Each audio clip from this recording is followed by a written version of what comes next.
Assalamualaikum warahmatullahi wabarakatuh. A'udzu billahi minasyaitonir rajim. Bismillahirrahmanirrahim. Bersyukur kepada Allah Ta'ala yang Maha Pengasih lagi Maha Pemurah, yang telah memberikan berbagai macam nikmat, salah satunya yaitu nikmat kesehatan, serta sholawat salam tercurahkan kepada manusia satu-satunya yang paling mulia, yakni baginda Nabi Muhammad Sallallahu Alaihi Wasallam. Berjumpa kembali di program acara Hikmah Kamilah, memperindah nafsani dan rohani, dengan saya Abu Jimmy, dan alhamdulillah sudah ada Pak Kiai. Bertemu lagi, bagaimana kabarnya Pak Kiai? Alhamdulillah sehat-sehat Ustadz Jimmy. Sebaliknya Ustadz Jimmy bagaimana? Alhamdulillah sehat Pak Kiai. Iya. Pemirsa dimanapun Anda berada, video kali ini saya akan membacakan salah satu komentar dari subscriber Pak Kiai. Iya, monggo. Assalamualaikum warahmatullahi wabarakatuh Pak Kiai. Waalaikumsalam warahmatullahi wabarakatuh. Saya Rumini dari Brebes Kota. Iya. Mohon pencerahan dan penjelasannya tentang yang saya alami.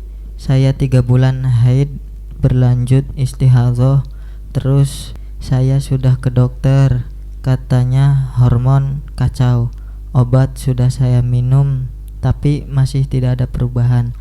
Adakah amalan supaya head saya normal? Minta saran dan solusinya Pak Kiai. Iya. Ini saya jawab dari sistem pengobatan dengan dasar hadis riwayat Imam Muslim di dalam kitab Sahihnya dari hadits Abi Zubair an Jabir an Abdillah dari Nabi bersabda, annahu qala likulli da'in dawaun fa idza usiba dawa'ud da'i bari abi idznillah azza wa jalla. Likulli da'in, bagi setiap penyakit dawaun ditemukan obatnya. Tapi di sini ada penjelasan, fa idza usiba dawaun adda'a. Fa idza usiba dawaun, bila mana obat itu mengena kepada apa? Adda'a, penyakit. Bari'a, bisa sembuh biidznillah, dengan izin Allah azza wa jalla yang maha perkasa lagi maha agung. Dalam hadis ini likulli da'in dawaun, setiap penyakit pasti ada obatnya. Tapi di sini Rasulullah menjelaskan sejelas mungkin, fa idza usiba dawaun, apabila obat itu mengena kepada apa? Adda'a, penyakit, baru bisa sembuh bagi abi idznillah. Artinya gimana? Al-isobah, mengena itu harus klop. Artinya ketika obat diminum, kemudian obat ini enggak klop dengan kadar penyakitnya, itu bukannya menjadi penyembuh, tapi justru menjadi penarik penyakit baru.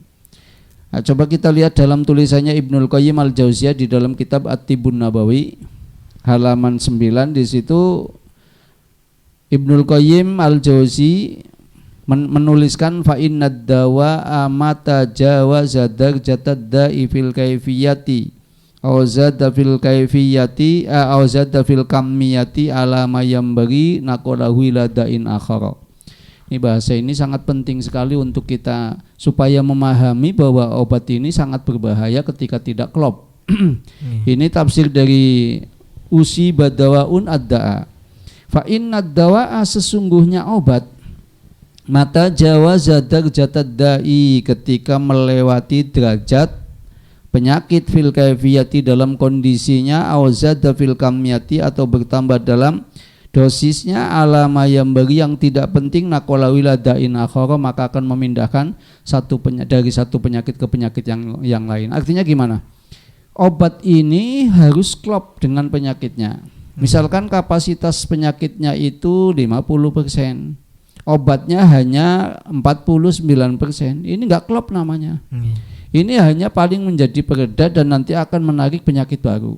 Ini bahasa dari Rasulullah, fa idza usiba dawaun adda'a. Ini yang perlu kita pahami. Apabila obat itu mengena kepada penyakit, artinya mengena tadi klop, ya, sama-sama kapasitasnya. obatnya punya kapasitas 50%, penyakitnya pun 50%. Artinya ketika penyakit itu 50%, maka butuh obat juga 50%. Ketika kurang dari 50%, maka tidak akan menjadi penyembuh yang baik. Ini tertulis di dalam kitab At-Tibbun Nabawi halaman 9, tulisan Ibnul Qayyim Al-Jauziyah. Kemudian ketika minum obat sudah cukup lama, ndak ada hasilnya, ndak ada ndak ada hasil positifnya bagaimana? Nah, ini makanya perlu dipahami tadi, fa idza usiba dawaun adda'a, ketika obat ini mengena, cocok, klop, maka bisa sembuh dengan izin Allah. Ketika tidak menemukan obat yang seperti ini sudah cukup lama, bagaimana? Di dalam At-Tibbun Nabawi itu ada satu konsep dari Ibnul Qayyim Al-Jauziyah di halaman 114. At-Tibbun Nabawi, di sini ada satu pemberitahuan, satu komentar dari tulisan Ibnul Qayyim Al-Jauziyah, mengatakan gimana? Wa min a'dhami ilajatil maradi. Wa min, sebagian a'dhami, terpenting, ilajatil maradi, mengobati beberapa penyakit. Ya, pengobatan yang paling penting maksudnya. Pengobatan yang paling penting menurut Ibnul Qayyim Al-Jauziyah di dalam At-Tibbun Nabawi, yang pertama apa? Fi'lul khairi, berbuat kebajikan. Berbuat kebajikan itu membawa orang ke hal-hal positif sehingga jiwanya kuat. Jiwa yang kuat, nyawa yang kuat itu nanti bisa menolak semua bahaya. Itu juga ada lagi di tulisannya Ibnul Qayyim Al-Jauziyah. Itu yang pertama, fi'lul khairi. Orang yang senantiasa berbuat baik, insya Allah akan stabil 4 cairannya, cairan yang diproduksi oleh paru-paru, cairan yang diproduksi oleh limpa, cairan yang diproduksi oleh liver, dan cairan yang diproduksi oleh kandung empedu. Ini fi'lul khair, akan menjadikan orang itu stabil 4 cairannya. Wal ihsani, wa fi'lul ihsan, dan berbuat kebaikan-kebaikan. Wa dzikru, banyak zikir. Zikir ini menyetabilkan 4 cairan. Nanti insya Allah apa yang dibaca oleh penanya, insya Allah nanti ya jawabannya nanti. Ini saya menceritakan tentang proses pengobatan dulu. Wa dzikru, obat yang paling hebat itu adalah az-zikru, zikir, ingat kepada Allah.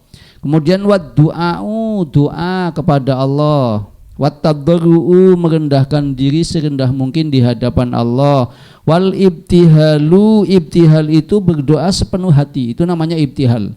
Ibtihal itu adalah berdoa sepenuh hati. Wal ibtihalu ilallahi. Wat taubatu, wat taubatu, taubat juga menentukan menentukan walihadzihil umuri, masalah-masalah ini, yakni perbuatan kebajikan, berbuat baik, zikir, doa, merendahkan diri di hadapan Allah Ta'ala, berdoa sepenuh hati, bertaubat. Ada 7 macam.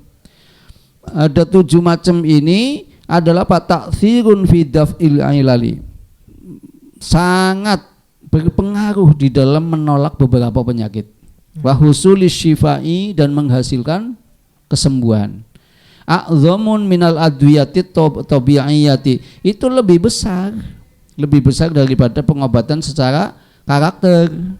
Jadi pengobatan justru yang melebihi dari pengobatan tadi, obat yang ditemukan dengan penyakit yang harus klop ini, justru obat yang paling bagus ya ini, berbuat baik, berbuat kebajikan, senantiasa berbuat baik, zikir, doa, merendahkan diri di hadapan Allah, berdoa sepenuh hati kepada Allah, dan bertaubat. Ini justru lebih bagus, ta'thirun fi daf'il ilal, sangat berpengaruh di dalam menolak berbagai macam penyakit, wa husul syifa, dan menghasilkan kesembuhan-kesembuhan. Itu a'zamu, lebih besar minal adwiyati tabi'iyati, daripada pengobatan secara karakter, yakni dengan obat-obatan dan ramu-ramuan. Akan tetapi ada pengecualiannya. Walakin bihasabi isti'dadin nafsi wa qabuliha wa aqidatiha fi dzalika wa naf'ihi. Akan tetapi tergantung kesiapan jiwanya dan penerimaannya. Kalau jiwanya semangat, kemudian penerimaannya sangat kuat, kemudian kepercayaannya sangat luar biasa dan kemanfaatannya, ini yang namanya sebagian pendapat itu yang namanya kesiapan jiwa, artinya apa? Sugesti. Isti'dadin nafsi qabuliha qidatiha itu bisa disimpulkan sugesti. Sugestinya ketika lebih besar daripada obat, maka akan lebih bagus dengan 7 perkara ini, 7 masalah ini. Yang salah satunya tadi ad-du'a at-tadurru ibtihalu atau batu. Jadi justru obat yang paling kuat ketika kita tersugesti, sugesti kita sampai pada 90% Ustaz. 90%, maka kita akan fi'lul khairi, termasuk a'dhami ilajatil marodi. Artinya obat yang paling penting malah justru itu. Obat yang paling penting berbuat baik, berdoa, zikir, taubat. Ketika kita betul-betul tersugesti, isinya bihasabi isti'dadin nafsi wa qabuliha wa aqidatiha, itu bisa disimpulkan sugestinya kuat gitu. Lah kita berobat tanpa adanya sugesti kan nggak akan bisa sembuh. Obat itu hubungannya dengan sugesti. Nah, makanya kalau sudah berbicara seperti ini, ketika seseorang itu sudah tersugesti, maka insya Allah cepat sembuh. Itu melebihi daripada obat yang secara karakter.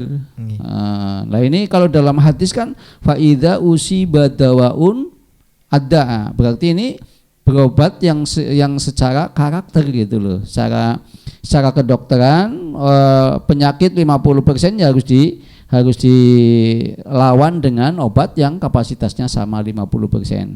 Akan tetapi ketika berobat dengan perbuatan baik, perbuatan kebajikan, senantiasa berbuat baik, zikir, doa, merendahkan diri di hadapan Allah, berdoa sepenuh hati, kemudian taubat kepada Allah, itu akan lebih kuat ketika sugestinya sangat kuat. Karena jiwa yang kuat, nyawa yang kuat, maka akan bisa mengusir semua penyakit. Itulah yang tertulis di dalam kitab At-Tibbun Nabawi. Ternyata memang benar, sugesti itu sangat luar biasa. Nah, Rasulullah memberikan solusi ketika kita betul-betul sulit untuk menemukan obat dan kita sudah menempuh dengan sugesti yang sangat kuat. Rasulullah memberikan solusi Fatihatul Kitabi Shifaun min kulli da'in. Fatihatul Kitabi, suratul Fatihah itu shifaun, adalah obat min kulli da'in, dari setiap penyakit. Penyakit apa saja? Ini tertulis di dalam Al-Jami'us Shahih halaman 73. Hadis ini, Fatihatul Kitabi suratul Fatihah shifaun min kulli da'in, obat dari segala penyakit. Walaupun mungkin obatnya, penyakitnya mungkin penyakit yang tadi bisa dilawan dengan dengan obat karakter seperti obat-obat umum, ramuan, racikan, dan juga obat-obat yang terdiri dari sugesti. Tapi kalau suratul Fatihah harus dengan sugesti yang kuat. Karena suratul Fatihah ini, mohon maaf, suratul Fatihah itu luar biasa. Suratul Fatihah itu ada jumlah 7 huruf yang tidak ada di suratul Fatihah, yaitu fadzin sadrozin. Tapi insya Allah kapan-kapan saya jelaskan. Untuk ini yang jelas, silahkan yang bertanya, bacalah suratul Fatihah.